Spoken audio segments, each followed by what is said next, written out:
I am proud to introduce a gentleman who is the new comedic voice of the South, as he has been claimed. He is so kind to be here after all of last weekend, being at protests for our veterans, protesting outside of Fox News, and protesting at the Heritage Foundation, the authors of Project 2025. I present to you Cliff Cash.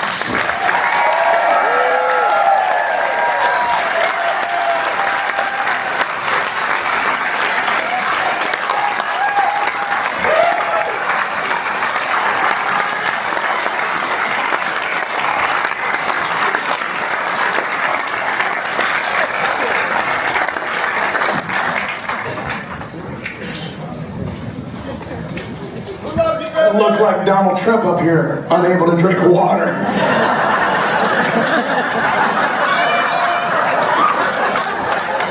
Maybe I should change my diaper too.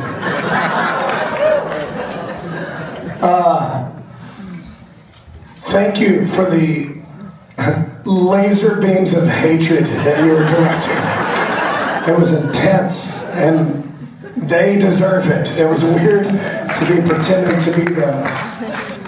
So I didn't want to say any of that stuff, but we were trying to make the point. You know, the point was being made from this chair. You understand that, right? These people don't have a spine, and that's why that was my go-to answer. They know this is wrong. David Rouser and Tom Tillis, they're stupid, but they're not that stupid. They know this is wrong. Almost all of them know this is wrong. Some of them are paid Russian assets. I promise you history will show that. I'll bet you everything I got. Some of them are too dumb to know they're Russian assets. And at least the other ones are smart enough to get paid. Some of them are dumb enough to think they really are doing the right thing. There's only a few of them, but there are a few. I don't know if you've heard them talk. Some of them are shockingly dumb. Tommy's one of them. Old Tom. What a dumbass. But I want to say this. I've already said it a couple times, but I want to say it again because I think it's really important. You can't knock on Donald Trump's door, but you can knock on the Heritage Foundation's door. Yeah. It's like across from a sandwich shop. I was there. I don't know if you saw me. I was standing on top of a pickup truck with a bullhorn.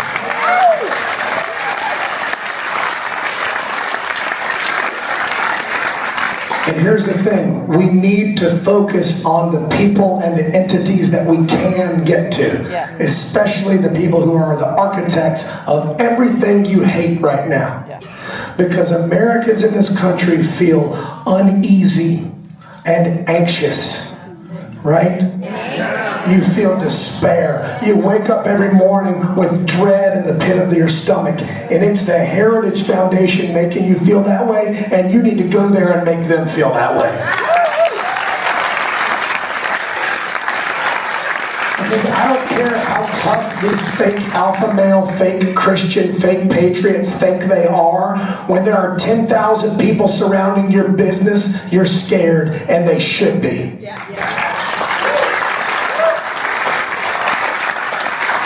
And I love this event, and I love Indivisible and these awesome people for putting this on. I love Deb for being here. I love my brother for doing this with me. I love you for coming.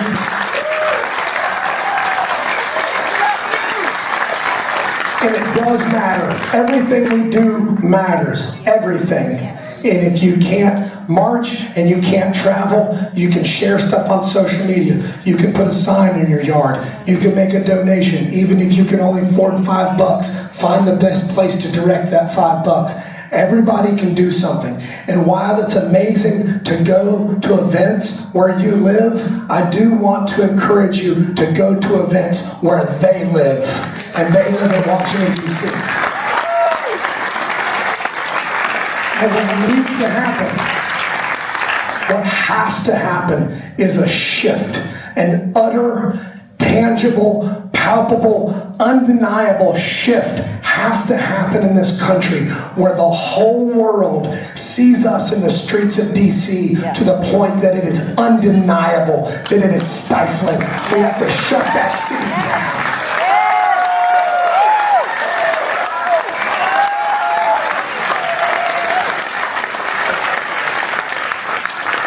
I would love for every one of you and 10 of your closest friends to show up in Washington, D.C. on April 5th for the 5051 protest in D.C. It's going to be massive, but it needs to be more massive than it already is going to be. We need to shut that city down. All these images that you're seeing from these other countries where you think it's so amazing. Oh, look at all these people in the town square of this tiny country. Well, that country is the size of South Carolina. It's easy to fill the town square. You know what I mean? We're a big, massive country the size of a continent. And it's great that people are doing things in towns and state capitals. But if all those same people do whatever they can to get to D.C. and we fill every relevant street around the monuments and parks and the mall and the Capitol and the White House, and we fill that and we make noise and we let them know how mad we are, and we shut down roads and we shut down subways, we make them feel it, we make them uneasy, we make them have dread in the pit of their stomachs, we make them feel the way they're making us feel.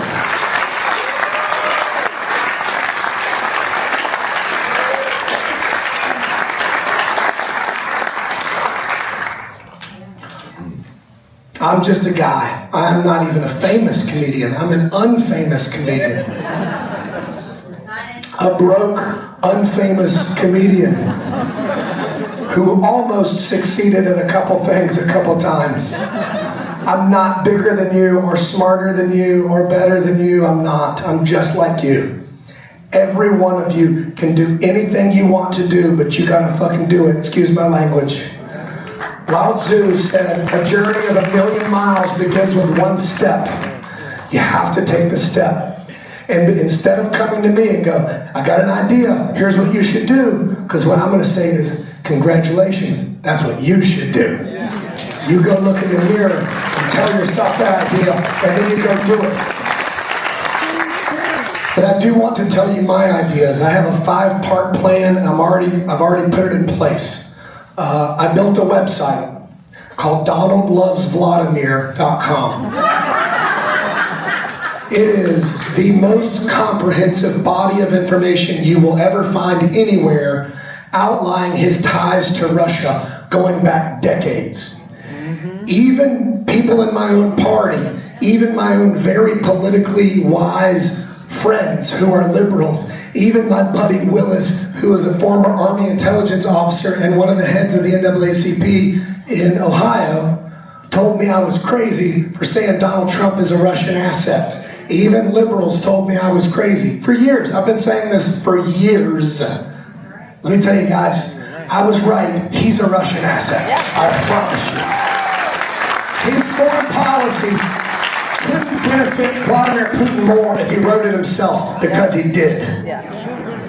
Hungary is another way to say Russia. He is a Manchurian candidate just like Trump is. Project 2025 is the blueprint that Vladimir Putin wants to see happen. The first thing they did was destroy USAID because Putin hates it.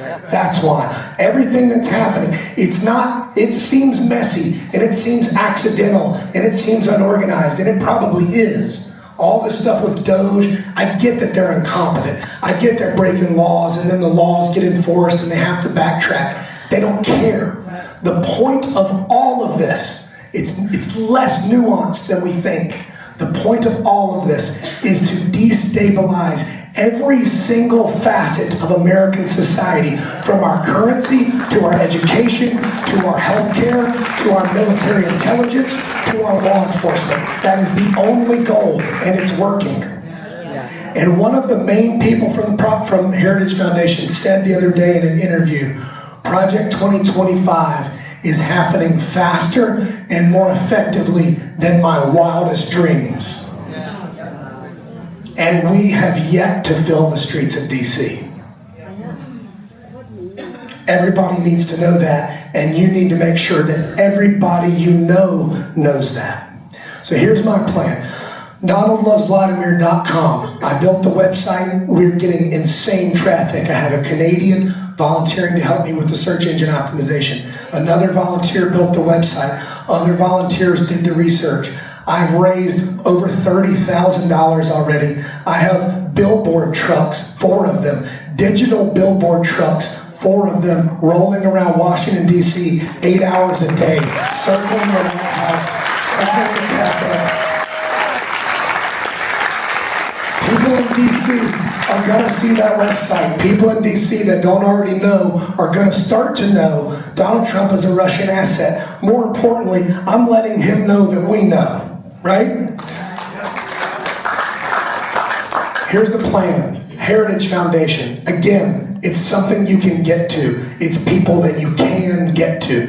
You can go outside their building and stand 10 feet from it and make them really, really uncomfortable. And you should. You should call them until they change the number. You should email them until they change their emails. If you're a hacker, you should crash the site. You should do whatever kind of creative shit you can do to attack these people because they deserve it. I'm not going to let up on them. Kevin Roberts, the architect of the whole thing, wrote in his book that your vice president wrote the foreword for. He wrote, "Our revolution will remain bloodless if the left allows it." They think that they are going to topple that shining light on the hill, the land of the free and the home of the brave, and that we're not going to fight back, and they are fucking wrong.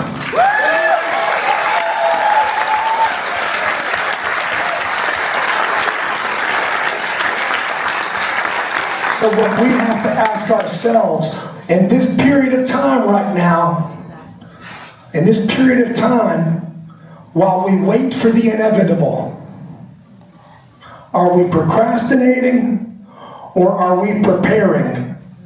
Because I tell you, we need to be preparing. There needs to be no more sitting around. And you cannot count on midterms. You can't. I'm sorry, I wish you could. You can't. But you can count on your friends and your family and your neighbors. You build your tribe and you get it strong and you get it tough and you link with other tribes and you link with other tribes and you get real big, and then we show up in D.C. April 5th and we shut the city down.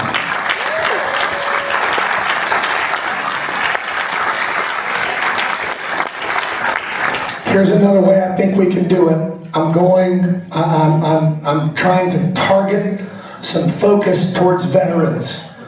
This country, everyone in this country, needs to see and hear veterans speaking out against and standing up against this fascism.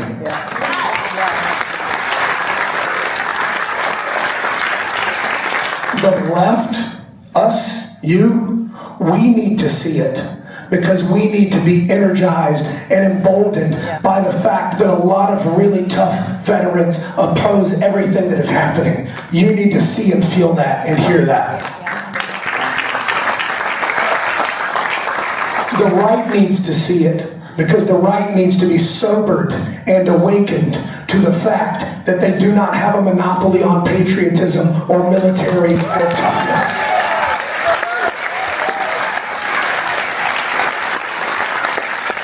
And the fascist Nazi clowns in our White House need to see it so that they know whatever they think they're about to do to us is going to be a lot harder than they think it is.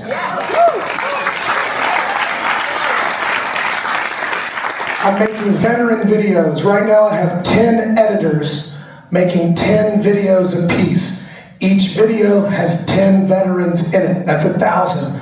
We're going to pump out 1,000 clips, 1 minute long, of 1,000 different veterans talking about why they oppose what's happening, talking about supporting Ukraine, talking about being against Nazis and fascists.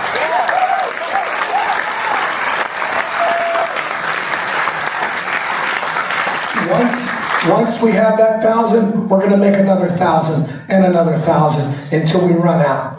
We're going to bombard social media with progressive, pro-democracy veterans speaking against this. If you're you're a veteran, I would love for you to submit a video. I'm going to be posting on all my social media as to how you can do that. I'll probably do it tonight, if not in the morning. The other thing is the media. We have protested, I've been at them. February 5th, every state capital in the United States was busting at the seams with people. Not just state capitals, towns and cities, small ones, national parks, all over the place. Unprecedented level of protest. Still not big enough, but unprecedented to have them happening in 50 state capitals at once against a sitting president. It's historic, and the media hasn't mentioned it. With the exception of MSNBC, almost no mention of that. On March 30th, I just did this last Saturday. I had 2,000 people outside of Fox News and NBC, and then we marched to CNN. All those people brought with them horns, drums, whistles, air horns, megaphones, car horns, and we made more noise than those people have ever heard outside of their offices. And they didn't report on it. They didn't report on it, but I know they know about it because they had yellow police tape up before we even got there. So what that tells you is fascism isn't on the way, it's already here. When the media is so chilled that they won't report on nationwide protest against a sitting president, fascism is here. But we're going to try anyway. We're going to do it again next Sunday, March 30th, and I'm still dialing in the locations, but we're going to go to Newsmax in Boca Raton. We're going to go to CNN and Fox and NBC in DC, because it's an easy march between the three, and we're going to target Fox News in New York City. If you have people there, I need you to spread the word about that. If you can be there, I need you to be there. So we shift the narrative with veterans. We nudge the media over and over until they cover us. And then the last thing I want to say is active duty military. And I need help with this because it can't come from a comedian. It has to come from a veteran or from a military person. We need an oath and a pledge that will circle around to active duty military. It can be benign enough to not break any of their rules. It will be nonpartisan so that it doesn't break any of their rules. But what this is saying is a renewal of your oath to the Constitution of the United States of America, a renewal of your oath to not use force against the American people, to honor democracy. Because I'm going to tell you, I promise you, let's be conservative. I promise you, at least 30% of these people hate this dude.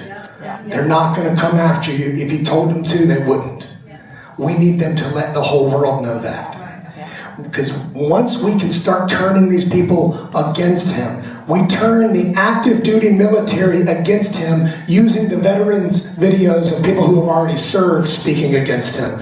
We shift this narrative to the point where he no longer has military support, and we got a lot of really tough, angry people against this guy while we force the media to cover us, while we spread the message about him being a Russian asset. These people on the far right, the ones who may never come back, right?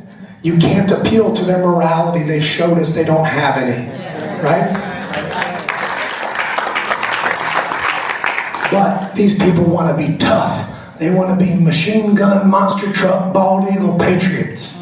And what we can do is drill it into their head over and over and over again. He's a Russian asset and you're a bootlicker. And it doesn't make you tough, it makes you a coward and a traitor. And that is the message.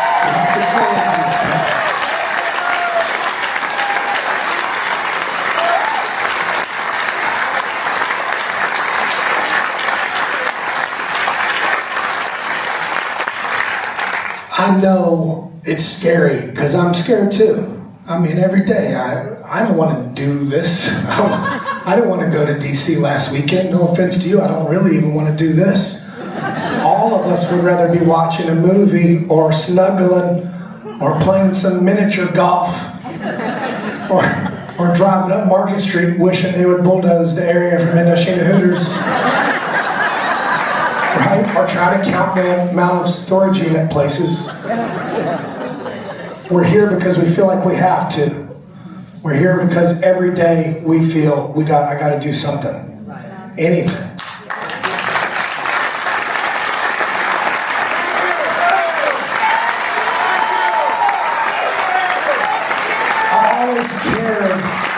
I've always cared about politics, but I started to care more when I accidentally got 2 sons.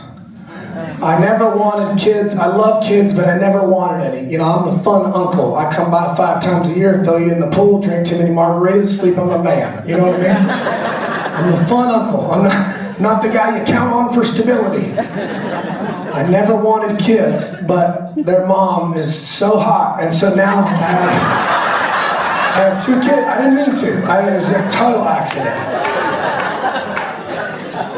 I knew I loved her right away, but I can tell you the day that I knew for sure I was going to be a stepdad is they were 3 and 4 at the time. They're more than twice that now.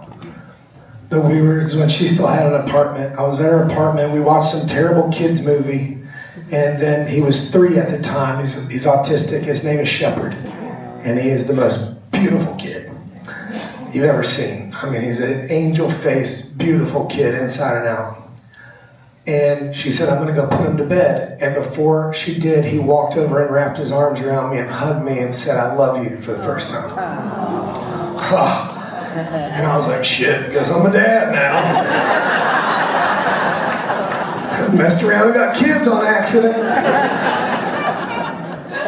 She took him upstairs, but the big brother did it too, because he didn't want to be shown up by his little brother. He's like, I love you too, dog. You know, kind of a half-ass love tap. But it was an important day in my memory for another reason. It was the day of the Uvalde shooting. And I sat on the couch while she tucked these 2 little boys into bed. And I'd been trying all day not to think about it. That's what we do, right? Every time it happens, we try not to think about it. Right? So that's what we did. We tried to have a nice day. Spend the day with people I love and enjoy it and not think about it. But I sat on the couch and I started scrolling through social media, doom scrolling we call it. And I started reading the articles, the headlines. And I heard this dumb voice. Maybe it was David Rouser's voice.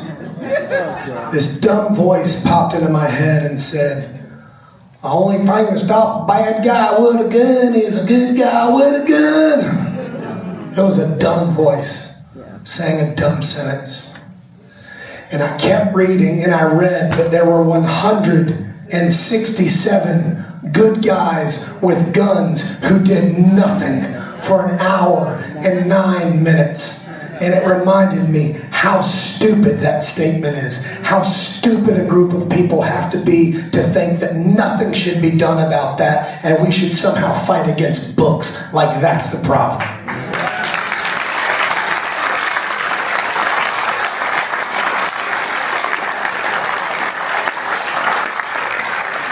And I instantly got mad, and I'm sure you did too. I instantly got mad, and I thought, these cowards that could stand outside this building and do nothing for that long.